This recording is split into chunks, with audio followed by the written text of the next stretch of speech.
September 16, 1943. Over Bougainville, a Corsair streaked across the clouds at 400 miles an hour. Below, a Japanese Zero curved sharply to the left. The Corsair's 650 caliber machine guns spat out 4,800 rounds per minute. But every burst missed. The math was impossible. At that speed, a bullet needed half a second to cross 500 yards. In that half second, the Zero could move 200 feet. The only way to hit was to lead the target perfectly. But no human brain could solve that in the split second of a turning fight. American pilots called it shooting ghosts.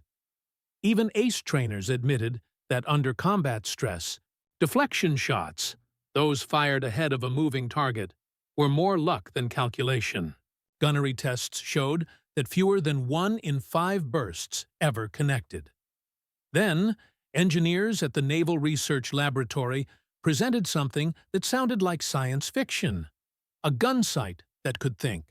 They called it the Mark 18. It looked simple, just a small box of glass and metal perched above the instrument panel. Inside, though, spun a pair of tiny gyroscopes. As the pilot turned or climbed, those gyros felt the motion. They fed it into a mechanical computer that adjusted a glowing reticle on the glass, showing exactly where to fire. No equations, no mental guesswork. The pilot dialed the enemy's wingspan, tracked the target, and squeezed the trigger. The reticle itself moved ahead of the enemy airplane, predicting where the bullets would be half a second later. Captain Howard Caldwell, one of the first test pilots, called it cheating physics. When he tried it against a towed target, he hit with his first burst, then his second, then every burst after that. In that moment, he realized the gyroscope wasn't just a sight, it was a revolution. Before the Mark 18, aerial gunnery was an art form. Aces like Joe Foss or Gregory "Pappy" Boyington trained by instinct, reading motion, muscle memory, and luck. But new pilots couldn't learn that magic fast enough. The Marine Corps needed a way to make every man deadly in the air. The gyroscopic sight turned rookies into marksmen. Squadrons that once required 100 rounds for a single hit began landing first-burst kills. Reports from the Essex Air Group in 1944 showed average hit rates doubling within weeks of installation. For the first time, the Corsair's full potential could be realized. But perfection came with problems. The gyros inside the Mark 18 needed a few seconds to stabilize after a sharp maneuver. Too much turbulence or violent rolls could throw off its calibration. Pilots who trusted it completely sometimes fired too soon, their bullets curving wide. To master the new device, they had to unlearn instinct. The manual said, "Don't chase the enemy, chase the reticle." That simple sentence became the new rule of air combat. By late 1944, the Navy was fitting Mark 18s across its fighter fleet. Corsairs, Hellcats, even some P-47 Thunderbolts. Each sight weighed 12 pounds, cost nearly $2,000, and required machinists to hold tolerances within 1/1000th of an inch. Sperry employed more than 20,000 workers building them, each assembly containing over 2,000 moving parts. And it was working. In the first 6 months of deployment, kill ratios spiked. Reports from the Pacific Fleet recorded an average of 11 enemy aircraft destroyed for every Corsair lost. The Japanese, once confident in their superior maneuverability, were suddenly facing opponents who could hit them no matter how they turned. But not everyone believed in the device. Some veteran pilots distrusted it, called it the ghost in the glass. They said it dulled instincts, made men overconfident. Others swore by it, claiming it saved their lives in dogfights where old habits would have failed. And then came a moment over Okinawa, when that argument ended forever. April 12, 1945. Kamikazes were diving toward the fleet at dawn. A formation of Corsairs climbed to intercept, each armed with the Mark 18. What happened in those next 10 minutes would prove whether the gyroscope was a miracle or a myth. Dawn over Okinawa. The sea was burning. The sky filled with the shapes of men diving to die. Kamikazes came in waves of 20 and 30, their paths low and direct, each aiming for a ship's heart. From the carrier Essex, corsairs clawed upward, through haze and smoke, throttles full, fuel tanks half empty.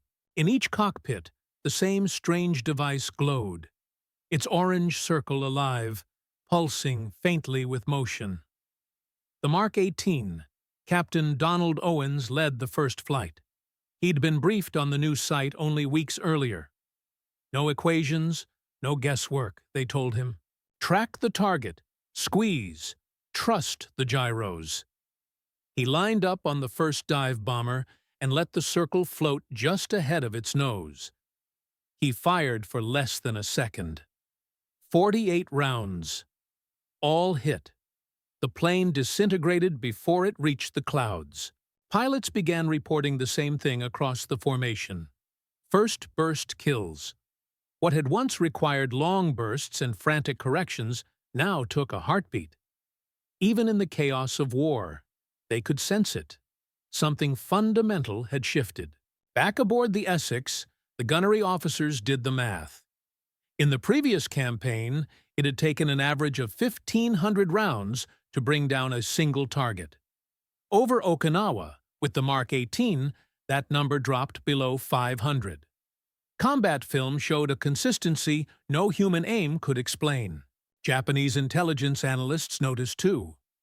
Intercept reports mentioned a ghost ring in American fighters, an optical sight that seemed to predict motion. One pilot's debrief recorded disbelief. The enemy reticle moves by itself. Within weeks, new Japanese orders discouraged turning engagements. They switched to high-speed dives and climbs, trying to outrun prediction itself. But the gyros didn't care about bravado or doctrine. They obeyed only physics. Pitch rate, roll, range, each translated into deflection angle through a gear train polished finer than a watch. 2 seconds of stable flight, and the sight was already calculating the next move. Still, the system wasn't foolproof. In heavy turbulence or evasive rolls, the reticle lagged. Pilots learned to anticipate its delay, smoothing their maneuvers so the gyros could catch up. They began flying differently, steadier, more deliberate. The old instinctive snapshots gave way to calm, predictive tracking. One Corsair ace put it best in a post-war interview. Before, we were chasing airplanes. After the Mark 18, we were chasing math. The engineers behind it knew exactly how fragile that math was. Each unit contained miniature bearings balanced within thousandths of an inch. A single shock on landing could ruin the calibration. Maintenance crews became surgeons, handling the sights with cloth gloves, but the results spoke for themselves. By mid-1945, the Navy considered the Mark 18 indispensable. Even ground-based gunnery trainers used its principles, teaching pilots to lead through motion, not instinct. When the Essex returned from Okinawa, statisticians compiled the combat data. Across the campaign, Marine and Navy Corsairs achieved an 11-to-1 kill ratio. The Japanese Zero, once feared for its agility, could no longer rely on its dance. Every turn, every dive, every evasive move now existed inside the Americans' mechanical prediction. But the story of the Mark 18 wasn't over. Its success carried a new challenge. What would happen when the pilots who trusted it met situations the gyros couldn't solve? Night combat, low visibility, sudden reversals.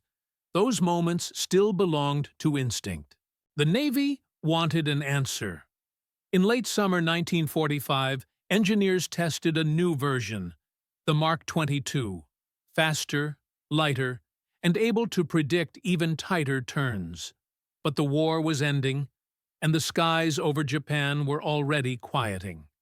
What no one realized, Then was that the same principle guiding those tiny spinning discs would soon guide something far deadlier: self-correcting, radar-tracked weapons that could hunt targets automatically. Stay with me. Because the next step after the gyroscopic sight didn't just change dogfighting, it rewired the entire idea of aiming itself. The Pacific quieted after Okinawa. The Corsairs came home, their wings streaked with salt and sun. Many of their pilots were barely 20 years old, but they carried with them something that had never existed before: a machine that could outthink reflex. On the docks at Pearl Harbor, engineers unloaded hundreds of Mark 18 sites for inspection. Most still worked perfectly, even after months of combat vibration and tropical humidity. That reliability was the final proof. The Navy issued an order. All new fighter production would include a gyroscopic sight. No exceptions. But the real surprise came from the data. Combat film analysts reviewed thousands of gun camera frames. The average burst length had fallen by more than half. Pilots weren't spraying anymore. They were choosing single, confident shots. Ammunition loads lasted longer. Missions stretched farther. For the first time, fuel, weight, and accuracy were linked in a way that made mathematical sense. Behind those statistics was an unassuming engineer named Charles Draper from MIT. He had worked on an earlier British design called the Mark II, then adapted it for mass American production. His guiding belief was simple: if you can measure motion precisely, you can control anything. The Mark 18 was his proof. The war ended before Draper's next idea could fly, but within months, his lab was already applying the same principle of self-contained gyroscopic reference to guided bombs and missiles. The Gunsight's spinning discs became the seeds of the first inertial navigation systems. While the world celebrated peace, the engineers never stopped drawing. They were chasing a new equation: how to predict not just where an airplane was heading, but where it would be seconds into the future. That's how radar gun sights were born. The transition happened quietly.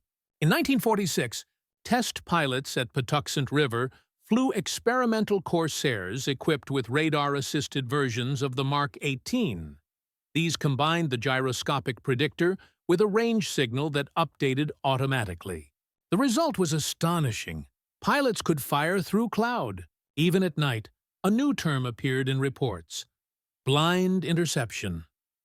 It meant the pilot could engage a target he couldn't see, guided entirely by the instrument's calculations. The line between man and machine was blurring. Those same gyroscopic systems soon migrated into jet aircraft. The F-86 Sabre carried the A-1C sight, a direct descendant of the Mark 18. Korean War pilots spoke about it the same way their fathers had spoken about the first Corsairs. "It doesn't miss," one said. "If you can keep the dot on him, he's already dead." The Mark 18 had started as a box of gears and bearings, but its spirit lived on in circuits and servos. Each improvement made the human role smaller, the computation faster. Yet even then, there were holdouts. Some pilots resisted, arguing that reliance on automatic prediction dulled awareness. They feared becoming passengers inside their own cockpits. One Marine captain wrote in his report, "The machine kills quicker, but it kills the pilot's instinct with it." History would prove him half right. In less than a decade, the same physics that guided a gun sight would guide the first guided missiles. Pilots would still fly, but now the machines would aim, track, and sometimes decide. When those Corsairs were finally retired, many of their Mark 18 sights were shipped to training bases. Instructors used them to teach the next generation of aviators the lesson their fathers had learned in blood. Precision isn't always human. It's engineered. The last surviving Mark 18 was tested in 1953. It still worked. Its gyros spun smooth, its reticle alive. A museum technician once said that when you power it up, it hums faintly, like something alive remembering its purpose. And in a way, it still is. The same heartbeat inside that sight. The quiet spin of balance and prediction beats inside every guidance system today. The war had ended, but the idea never did. The Mark 18 could calculate lead, but it couldn't calculate fear. That was still a human job. When the war ended, pilots who had flown with the gyroscopic sight tried to explain the strange calm it created in battle. They said it was like having a ghost in the cockpit, one that knew what to do before you did. Some called it comforting. Others found it unnerving. Lieutenant Jack Fletcher, who flew Corsairs over Okinawa, described it in an interview years later. The sight moved before I could think. You'd line up, start to lead, and it was already there. You stopped guessing. You just trusted it. Then he paused. But afterward, you wondered, was that me, or was that the machine? It was a question that spread through the post-war Navy. Manuals praised the Mark 18's precision, but warned of over-reliance. The sight does not think, one training note said. It only measures. Pilots were told to keep their instincts sharp, to use the device as an aid, not a crutch. But the line was thin, and most crossed it without realizing. At training bases in Pensacola and Cherry Point, new aviators practiced with simulator domes that projected enemy silhouettes. Instructors switched the gyros on and off mid-flight. When the reticle was live, hit scores soared. When it was off, even top students missed badly. Confidence dipped. Some became hesitant, unwilling to fire without the glowing ring. Psychologists studying combat behavior noticed something new: dependence on predictive devices. The better the tools became, the less pilots relied on judgment. By 1947, Navy reports were already worrying about de-skilling, the slow erosion of raw instinct that had once defined a fighter ace. Still, the system was too effective to ignore. The military's logic was brutal but simple. If a machine could double accuracy and have ammunition use, then it was progress. And progress in war never waits for comfort. The engineers understood the tension. Charles Draper's team at MIT even invited pilots into their lab, letting them watch the gyros spin. They wanted the men to see how the device worked, to trust the mechanics behind the magic. Draper used to say, "A pilot should never fear what he can understand." But not everyone agreed.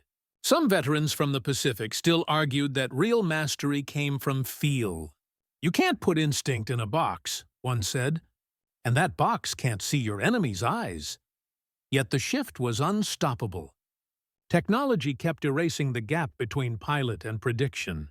By the time the first jet squadrons formed, the gyroscopic sight had already become the foundation for radar fire control.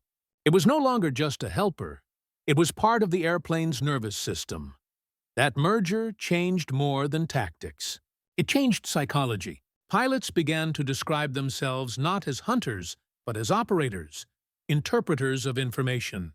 Their success depended less on reflex and more on trust. Years later, when flight computers appeared, many of those same men were asked if they missed the old days. Most just smiled. One said, "We stopped fighting other pilots.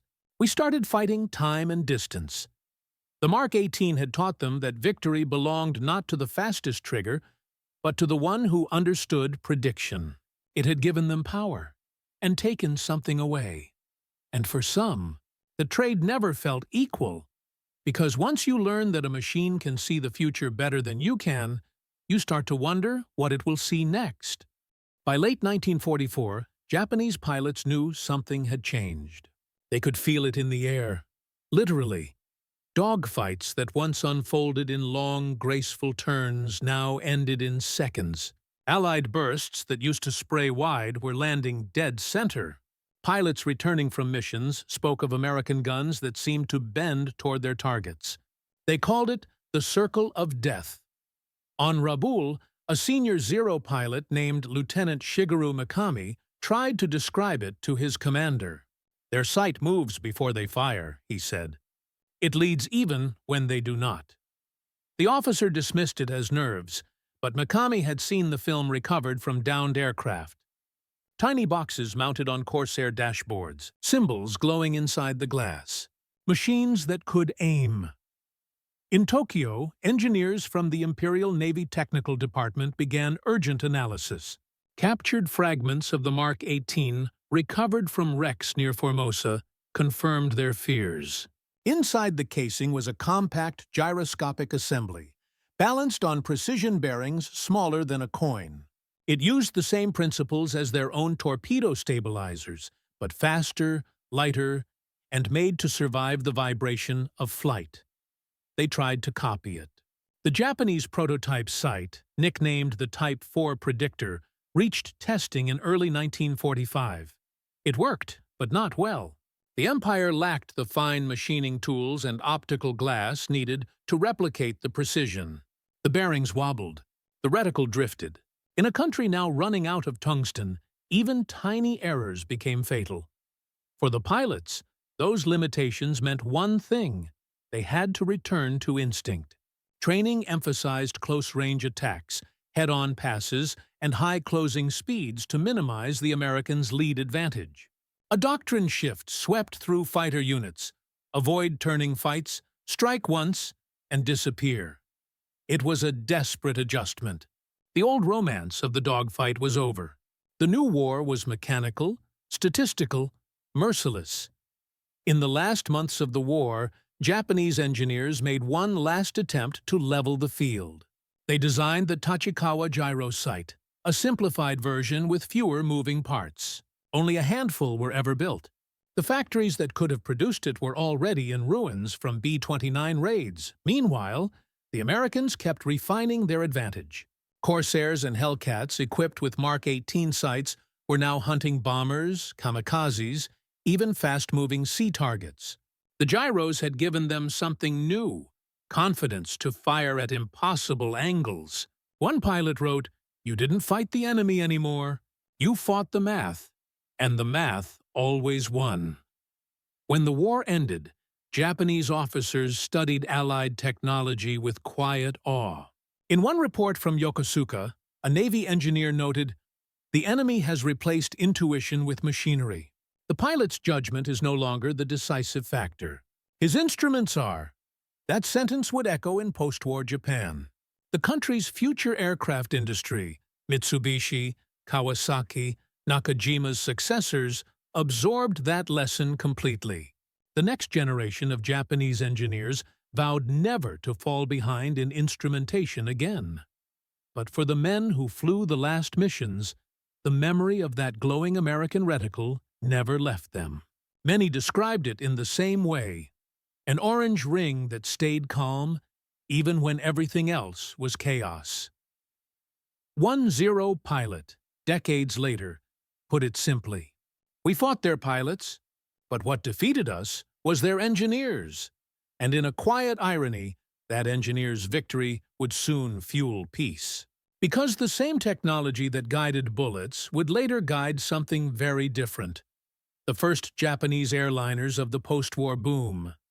The gyroscope had changed hands. Its future would not be made for killing, but for now, in 1945, it had already redrawn the sky. When the guns fell silent, the gyroscopes kept spinning. Factories that once built Mark 18 sights didn't shut down. They simply changed names. Sperry became a research giant.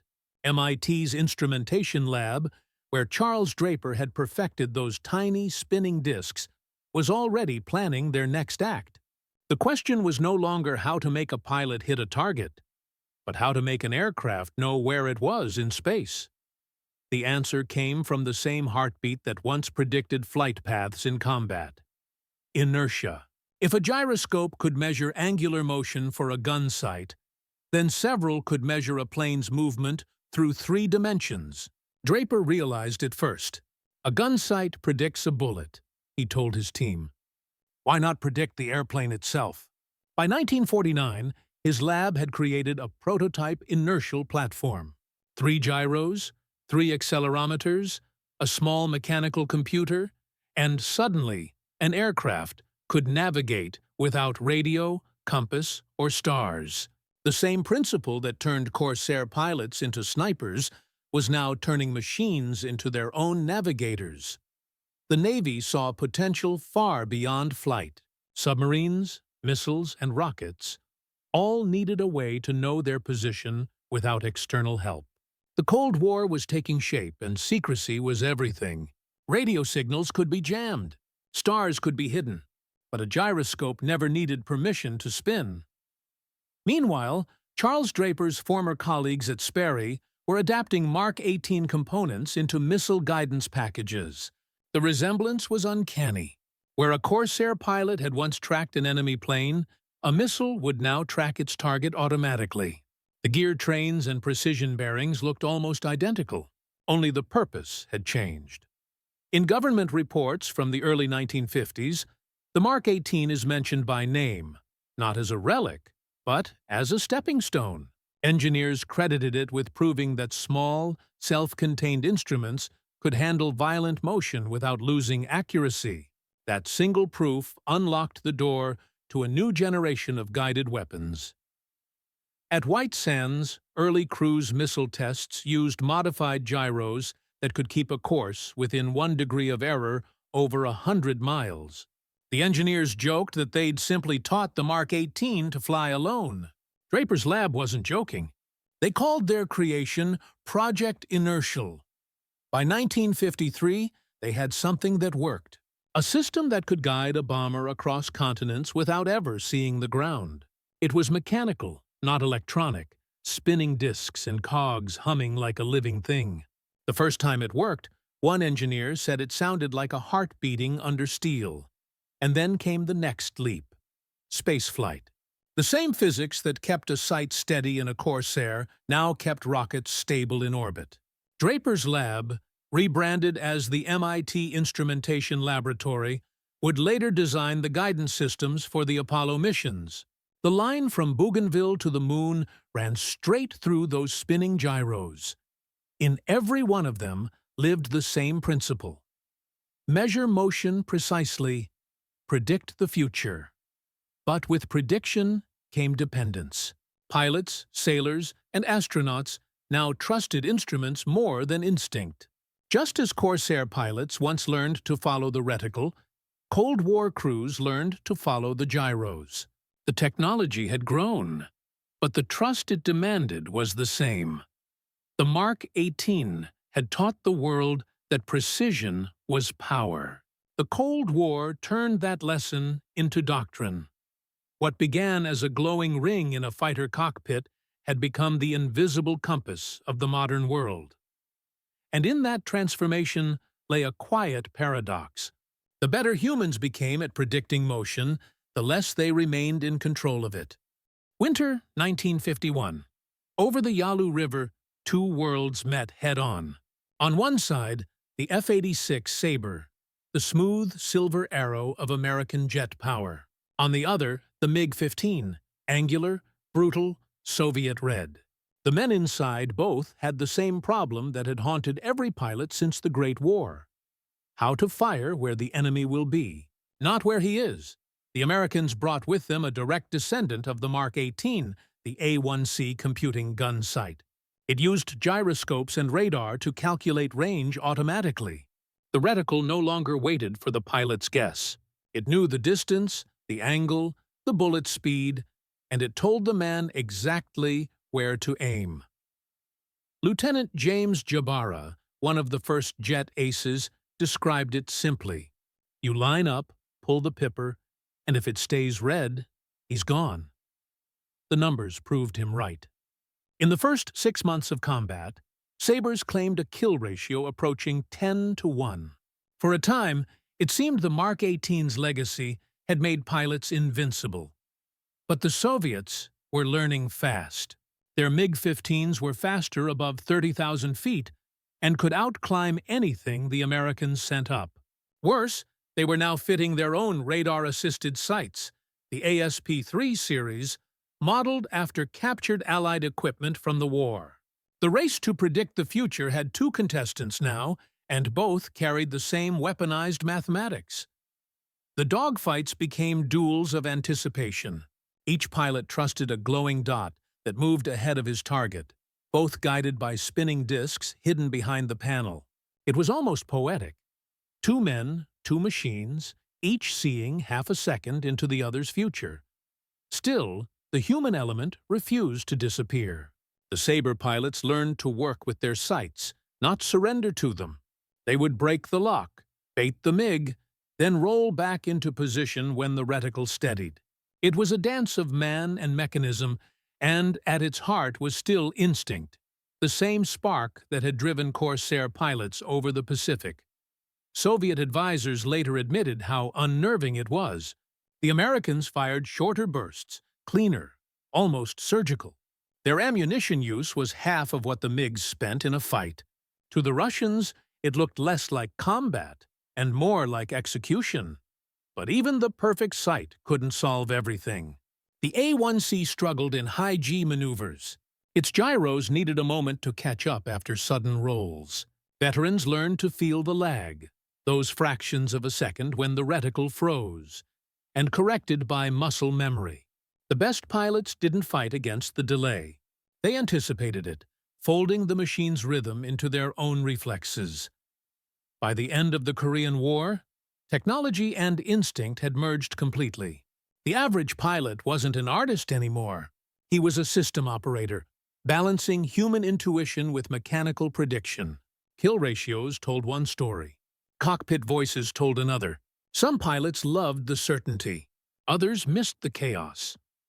One Sabre ace later said, "It was like fighting inside a math problem. You just tried to be the variable that couldn't be solved." The world was watching those duels. Behind the lines, engineers on both sides were already thinking beyond gyros. They wanted systems that would never lag, that would never need a man to steady them. The transistor had just arrived, and with it, the first whisper of digital computation. Soon, the glowing ring would disappear entirely. No moving disks, no humming bearings, just silent circuits calculating millions of times faster than any pilot could blink. The next Gunsight would think without motion. And for the first time, the pilot would wonder if the machine even needed him at all. By the late 1950s, the sound of gyroscopes faded from the cockpits. No more humming bearings. No delicate spin-up before flight. The future had gone silent. In hangars across America and the Soviet Union, technicians opened new gunsight housings and found no gears inside. Only glass, wires, and transistors. The mechanical age of prediction had ended.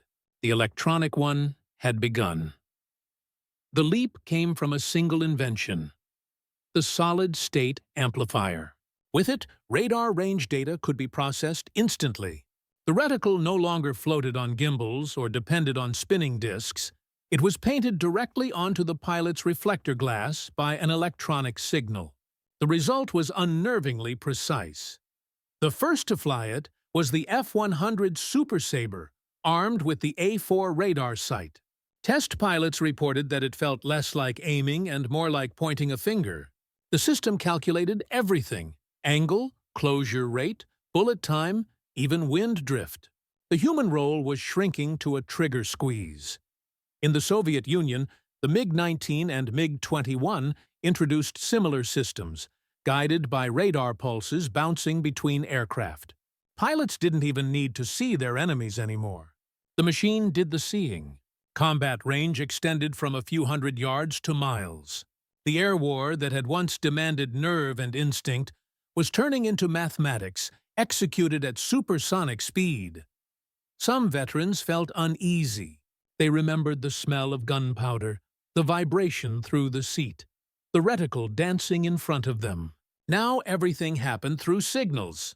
They pressed the trigger and the target vanished. No tracers, no confirmation. Just a voice in the headset saying, "Splash 1." Engineers called it progress. Pilots called it distance. Yet the roots of it all, the logic, the equations, still traced back to that same wartime invention. The algorithms behind these new systems were directly descended from the Mark 18's deflection formulas. The difference was speed. What the gyros once solved 100 times per second, Transistors solved 1,000,000 times faster.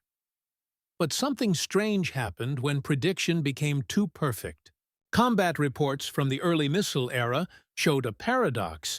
Even with flawless systems, many pilots hesitated. They missed shots, not because the computers failed, but because they didn't trust them fully. Years of instinct told them to aim, to feel the hunt. Now, the machine asked for obedience. Psychologists studying these new jet crews noticed the same pattern the Navy had seen back in 1945. When men surrendered decision-making to instruments, their situational awareness dulled.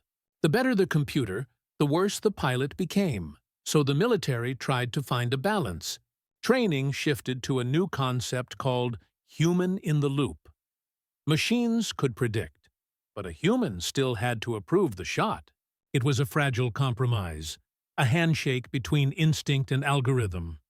Meanwhile, on the drawing boards, a new kind of cockpit was taking shape, the head-up display. Pilots would no longer look through their sights. They would live inside them. Information, targets, and flight data would appear on the canopy itself. The entire sky would become a prediction map. By the early 1960s, that future was real. Jets like the F-8 Crusader and the Lightning carried electronic predictors that could lock onto targets automatically.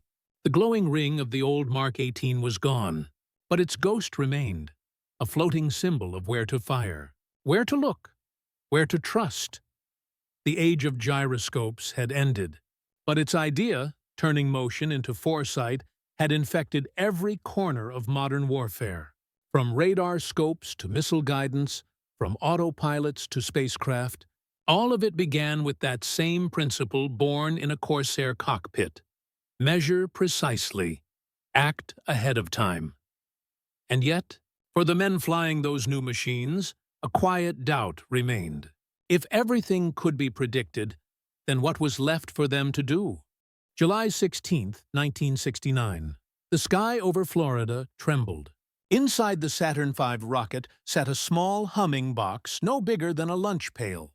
It was the Apollo guidance computer's inertial unit. 3 gyros, 3 accelerometers, and the mind of a machine that could sense motion without ever looking outside. It was, in spirit, a Mark 18, grown up and pointed at the stars. Charles Draper, the same man who once balanced those spinning discs for fighter pilots, now stood in the control room watching his invention guide the most complex machine ever built. 25 years earlier, his gyros had predicted the motion of enemy aircraft. Now they predicted the motion of an entire world leaving Earth. As the rocket roared skyward, the gyros inside didn't care. They didn't see clouds or gravity or history. They only measured motion, pure and absolute. The numbers they produced fed into the computer, which fed into thrusters, which fed back into motion again. The loop was perfect, self-contained. Astronauts later said the system felt alive. When they drifted in orbit, they could sense the faint vibration through the console, a low hum that never stopped. One pilot described it as the heartbeat of the ship. It was the same sound Corsair pilots had heard decades before. The same spin, the same balance, the same pursuit of prediction.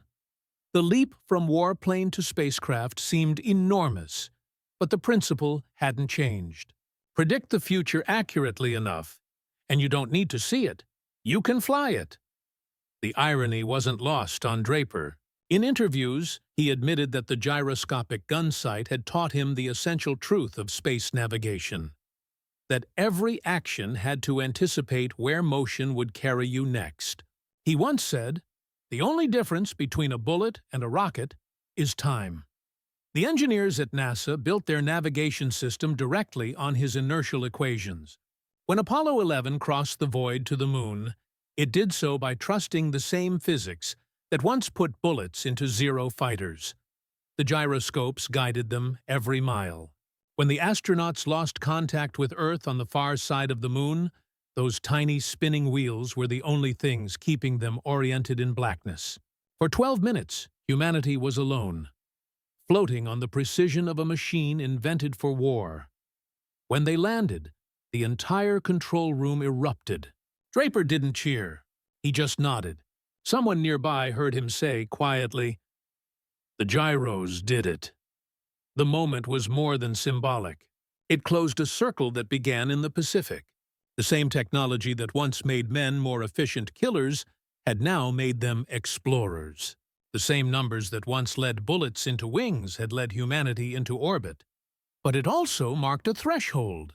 From that point on, guidance would never again belong to humans alone. Computers would inherit it. Gyroscopes would shrink, disappear into chips, spin invisibly at speeds no human eye could follow. The art of prediction had left the hands of men entirely. Still, the lineage remained clear. Every autopilot, every satellite, every smartphone sensor carries the DNA of that Mark 18, the little glass box that once sat above a Corsair's instrument panel, glowing in the tropical sun. It began as a gun sight. It became a compass for the world. And yet, even at its most advanced, the idea stayed heartbreakingly simple. A spinning disk, fighting to stay upright in a world that never stops moving. It began with a problem no man could solve fast enough. A bullet, a moving target, a split second. A war that demanded impossible precision. The solution was a spinning disk, 2 inches across, balanced on bearings thinner than paper. The Mark 18 Gyroscopic Gunsight turned instinct into calculation, fear into geometry, and pilots into something they'd never been before: predictable. When the Corsairs landed for the last time, most of their pilots didn't know they were closing a chapter in human history. They thought they were coming home from war. In truth, they were leaving behind the last generation of pure flyers, men who aimed by feel, who judged distance with their eyes instead of a glowing reticle. Years later, many of them met again at reunions. The laughter was loud, the hair was gray, but the stories always returned to the same moment. The first time they saw the sight move ahead of the enemy. Some said it felt like magic. Others said it felt like surrender. One Marine veteran remembered the silence after a perfect shot. You fired, and he was just gone. No fight, no chase. It made killing too easy. That was the other legacy of the gyroscopic sight. It raised questions the engineers never wrote into their equations. When machines make killing effortless, what happens to the people who must live with it afterward? Historians call the Mark 18 a triumph of engineering. It was that, and more. It was the first whisper of automation in combat, the moment when human skill began merging with mechanical intelligence. Every guided weapon, every autopilot, every precision strike traces its ancestry back to that sight.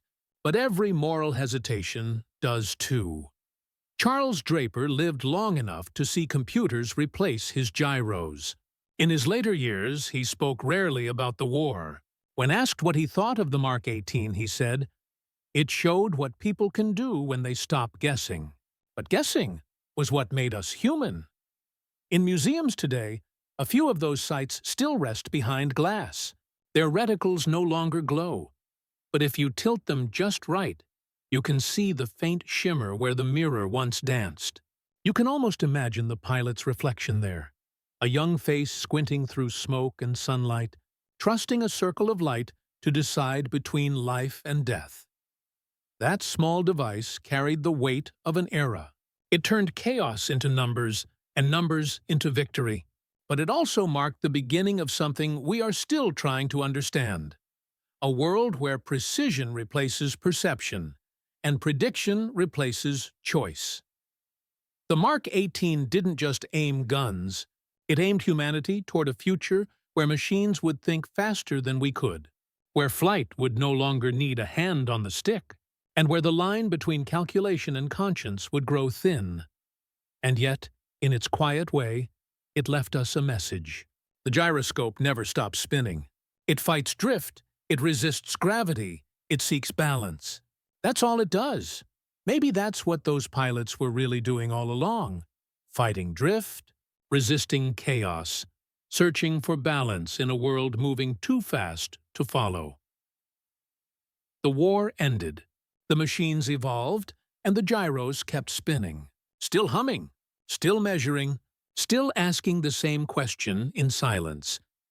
Who's really guiding whom now?